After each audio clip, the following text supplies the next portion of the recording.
There's so much research about how even at the age of 3 or 4 and what happened to a youth can have significant consequences of their trajectory in terms of becoming a law-abiding citizen or a juvenile delinquent.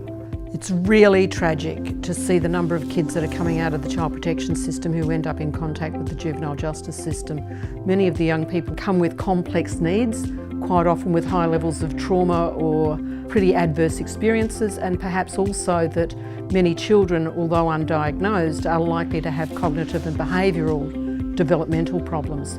I would like to see earlier interventions where you're actually identifying the causal behaviours that usually lead to offending, that you're actually putting something in place there around dealing with peer pressure, making decisions under pressure, anger management, effective communication, actually looking at identifying some of those issues. Self-esteem, often cases where young people are offending because that's what the group was doing and they were there and they didn't really have that self-esteem to say no. We have to look at the wider context about what's happened in their life throughout the entirety of their life.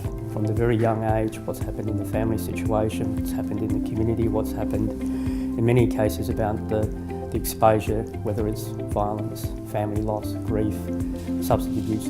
So if we actually focus a lot more earlier, and that the dollars that we're spending on each youth to detain them, we can shift to meaningful programs and intervention at a much earlier stage.